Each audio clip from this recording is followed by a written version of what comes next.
तो मकर लगन वालों के लिए हम केतु की प्लेसमेंट के बारे में लगातार चर्चा कर रहे हैं। इस वीडियो में अब नवम भाव के बारे में विचार करेंगे। नवम भाव में जब भी कन्या राशि में आपके केतु स्थित हों, तो आपको केतु की प्लेसमेंट पर किस तरीके से विचार करना चाहिए। कन्या राशि में अगर देखा जाए तो यहाँ का जो केतु होगा वो आपके हायर स्टडीज में बहुत ज़्यादा मदद करेगा, आपको विदेश यात्रा में, इवन विदेश में सेटल होने के लिए भी। तो यहाँ पे आपको ज़्यादा से ज़्यादा अपनी स्टडीज पे ध्यान देना है। साथ में आपको यहाँ बुध की प्लेसमेंट अवश्य देखनी होगी, वास्तव में बुध आपके चार्ट में कैसी स्थिति में है। अगर आपके चार्ट में बुध अच्छी स्थिति में है, मजबूत स्थिति में है, तो निश्चित तौर पे आपको काफ़ी ज़्यादा सहायता यहाँ मिल सकती है।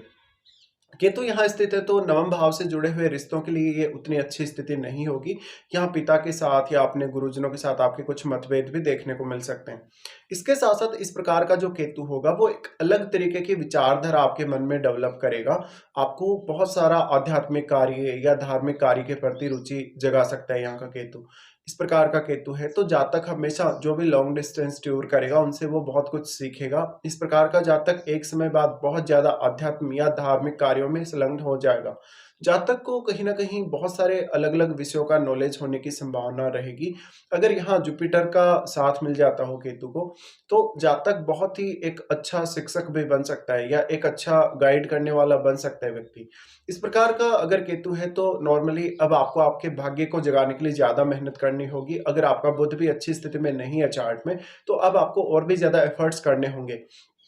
तो यहाँ जब भी केतु बैठते हैं तब आप इस हाउस से जुड़े हुए रिश्तों से और भाग्य से कोई बहुत बड़ी उम्मीद ना करें।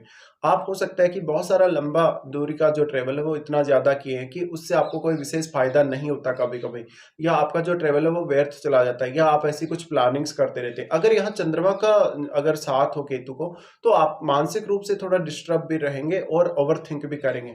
लेकिन यहाँ पे अन्य ग्रहों का प्रभाव भी आपको देखना चाहिए, जैसे कि यहाँ राहु का प्रभाव भी है या अन्य और भी ग्रह जो यहाँ दृष्टि डाल रहे हैं नॉर्मली। लेकिन हम ये मानते हैं कि जो भी ग्रह यहाँ युति करके बैठे हुए होंगे उनका काफी स्ट्रॉन्ग इम्पैक्ट यहाँ पड़ेगा। दूसरा, आपको हमेशा ये देखना होगा कि राहु या केतु दोनों ही ग्रहों के साथ जब भी कोई ग्रह अगर सामान्य स्थिति में होगा तो उस ग्रह पर ये ग्रह उतना अधिक प्रभाव नहीं डाल सकते। लेकिन अगर कोई भी रेट्रोग्रेड प्लेनेट इनके साथ बैठा है तो उस केस में इनका प्रभाव और भी ज्यादा बढ़ जाता है उस प्लेनेट विशेष पे। केतु के साथ भी ऐसा ही होगा। केतु के साथ जब भी कोई यहाँ वक्री ग्रह अगर बैठा है, तो क्योंकि वो ग्रह आपके एर्थ हाउस की तरफ मूव कर रहा है, और यहाँ से अगर कोई सामान्य स्थिति में ग्रह केतु के साथ बैठा हो तो वो आपके 10th हाउस की तरफ मूव कर रहा होगा। लेकिन क्योंकि अगर रेट्रो है प्लेनेट तो वो आपके एर्थ हाउस की तरफ मूव कर रहा है और केतु भी आपके एर्थ हाउस की तरफ ही मूव कर रहे हैं। इसलिए कहीं ना कहीं आप अगर हायर स्टडीज के लिए आगे बढ़ रहे हैं जीवन में, तो आप रिसर्च वगैरह को भी चुन सकते हैं या एर्थ हाउस से जुड़ा हुआ भी कोई विषय चुन सकते हैं। लेकिन यहाँ पर वो जो प्लैनेट है उससे रिलेटेड आपको काम करने, उससे रिलेटेड जो लाभ है वो प्राप्त करने के लिए ज्यादा एफर्ट्स करने होंगे।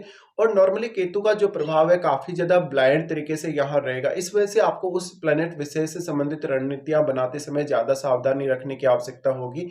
इवन आपको बहुत ज्यादा समय भी लग सकता है। तो केतु के साथ जो भी प्लेनेट बैठेगा उसकी क्वालिटीज में कमी आएगी, उसके प्रभाव में कमी आएगी और उसके गुणों में भी कमी आएगी। इसलिए उस प्लेनेट विशेष से रिलेटेड आपका भले ही कोई भी काम है या उस प्लेनेट विशेष से आपका कोई भी जुड़ा हुआ रिश्ता है, वहां आपको ज्यादा से ज्यादा सतर्क रहने की आवश्यकता होगी। इस प्रकार का जो केतु आपको काफी बार कंफ्यूज भी कर सकता है। इसके साथ साथ ये केतु की जो स्थिति है वो आपको लॉन्ग डिस्टेंस टूर बहुत ज्यादा दे सकती है। फॉरेन में सेटलमेंट या किसी अदर स्टेट में सेटलमेंट से आपको फायदा जरूर दे सकती है। अब एक ही ऐसा ग्रह है जैसे जुपिटर जैसा जो ग्रह है वही आपको यहाँ सपोर्ट कर सकता है। अगर जुपिटर यहाँ केतु के साथ बैठे हो तो जुपिटर रेट्रोग्रेड कंडीशन में नहीं होने चाहिए। जुपिटर यहाँ बैठने के केस में आप में आध्यात्मिक गुण बहुत ज्यादा बढ़ जाएंगे या धार्मिक कार्यों में भी आपकी रुचि बहुत ज्यादा बढ़ जाएगी। इसके साथ साथ आपको जुपिटर यहाँ हायर स्टडीज में काफी ज्यादा मदद कर सकते हैं। लेकिन यहाँ केतु बैठे हैं तो जातक एक दार्शनिक विचारों पे ज्यादा फोकस करेगा या दार्शनिक जैसा वो हो सकता है। और जातक बहुत ही ज्यादा विचारधारा को फॉलो करने वाला होगा या कोई भी विचार को, कोई भी अवधारणा को फॉलो करने वाला होगा, तो वो काफी स्ट्रिक्टली फॉलो करेगा। इस प्रकार का जातक ज्यादातर है वो दूर के स्थानों से संबंध रखना चाहेगा। और उसका अपने जन्म स्थल पे अगर सेटलमेंट होता है, जन्म स्थल पे अगर वो जॉब वगैरह ढूंढता है, तो उसके लिए ये उतना बेटर नहीं होगा। साथ में अब जब भी आप कोई भी प्रकार का डिसीजन लें, बहुत बड़ा ऐसा डिसीजन जहां पे आप कोई भी रिस्क ले रहे हैं अपनी लाइफ में, या कोई भी इस प्रकार की कंडीशन में आप हैं जहां पर आपको कोई भी रिस्क लेना पड़ रहा है, उस कंडीशन में आपको अपने आप को बहुत ज्यादा संभालना होगा। राहु भी आपके 3rd हाउस में स्थित है, तो हालांकि आप रिस्क ले सकते हैं, या बहुत ही ज़्यादा करेज के साथ आगे बढ़ सकते हैं। बट यहाँ केतु के साथ बैठे हुए ग्रहों को आपको अच्छे से देखना होगा। केतु के साथ जब भी कोई भी ग्रह होगा, तो उस ग्रह से रिलेटेड जो क्वालिटीज़ हैं, उनमें बहुत ज़्यादा कमी महसूस होगी आपको। इसलिए यहाँ भाग्य से और इस हाउस से जुड़े कार्यों से कोई बड़ी उम्मीद आपको नहीं करनी चाहिए। इसके लिए आपको खुद ही एफर्ट्स करने तो कोई भी ऐसा प्लैनेट जो यहाँ केतु के साथ रेट्रोग्रेड कंडीशन में बैठा है, उस केस में वो प्लैनेट यहाँ केतु के कितने ज़्यादा क्लोज है, वो भी आपको देखना होगा। साथ-साथ में यहाँ पर अन्य जिन भी ग्रहों का प्रभाव है, उस पर भी आपको विचार करना चाहिए। ऐसा भी हो सकता है कि केतु के साथ कोई 2 ग्रह यहाँ युति करके बैठे हों।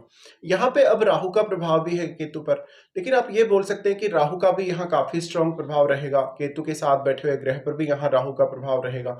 लेकिन यहाँ पे आपको ये समझना होगा कि राहु और केतु के मध्य 180 डिग्री का जो एंगल बन रहा है कहीं न कहीं, उसकी वजह से एक सीमित मात्रा में ही राहु पर यहाँ पर कहीं न कहीं जो प्रभाव है वो पड़ेगा। और राहु का जो प्रभाव है केतु पर, उस पर भी आप इसी तरीके से विचार कर सकते हैं कि राहु का जो प्रभाव केतु पर पड़ रहा है, उस केस में भी राहु का एक सीमित मात्रा तक ही प्रभाव केतु पर पड़ सकता है।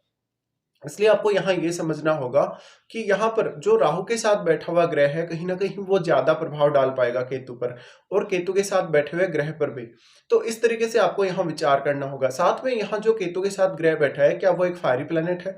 अगर वो एक फायरी प्लैनेट है, तो आपको डिससैटिस्फैक्शन ज़्यादा होगा और आपके रिश्तों में भी प्रॉब्लम्स आने की उतनी ही संभावना रहेंगी। साथ में केतु के साथ जो भी ग्रह बैठे हैं, वो आपके चार्ट में कौन-कौन से भावों के स्वामी हैं या वो कौन-कौन से भावों को रिप्रेजेंट कर रहे हैं, उन भावों को देखिए, उन भावों से जुड़े हुए रिश्तों को देखिए या उन भावों से आपको किसी भी प्रकार का कोई लाभ प्राप्त हो रहा है, कोई भी आपको गेन प्राप्त हो रहा है, आप वो कहीं न कहीं हासिल नहीं कर पाएँगे या वो गेन आपके लिए सफिशिएंट नहीं होगा या आप उनसे कुछ शिकायतें करेंगे। साथ ही उन रिश्तों के साथ भी डील करते हुए आपको काफ़ी सारी प्रॉब्लम्स आएँगी।